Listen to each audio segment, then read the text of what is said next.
خود پر قابو پانا زیادہ ضروری ہے، خود کو قابو میں رکھنا زیادہ ضروری ہے، خود پر توجہ دینا زیادہ ضروری ہے۔ بنیادی طور پر ہم دو حصوں میں تقسیم ہیں اور پھر دونوں کو جوڑ کر ایک نفس بنا، ایک انسان بنا، ایک وجود قائم ہوا۔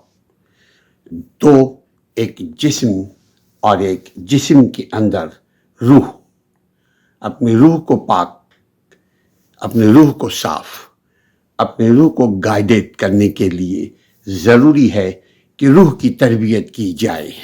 روح کی تربیت زیادہ مشکل ہے جسم کی تربیت سے۔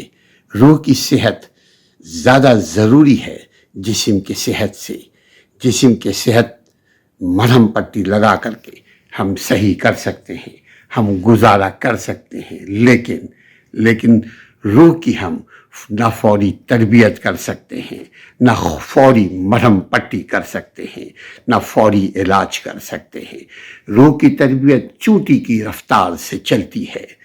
اپنی روح پر توجہ دیں، اپنی اخلاقی رویوں پہ توجہ دیں، کیونکہ زندگی کی شام آپ کے دہلیز پر بیٹھی آپ کا انتظار کر رہی ہے۔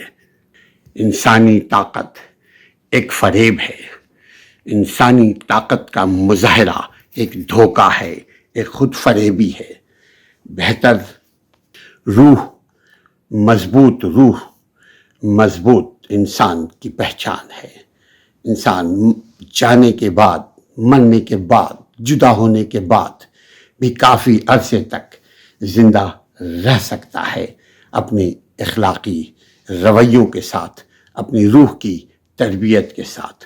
روح کی تربیت کے لیے ہر رات اپنے آپ پر جو دن میں کیا اس کو گنیے، جو دن بھر ہم نے کیا اس کو گنیے، اور گن کر ضبط تحریر کیجئے، لکھیے، اور پھر صبح اس کو پڑھیے۔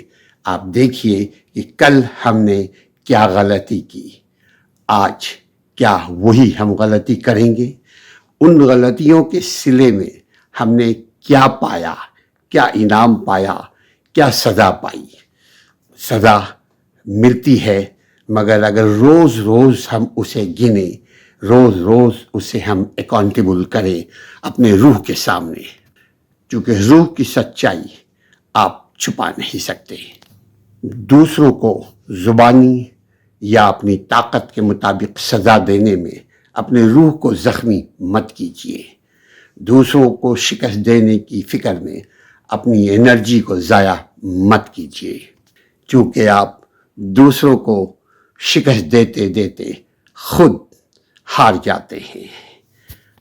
جسم اور روح کی جنگ پیدائش سے لے کر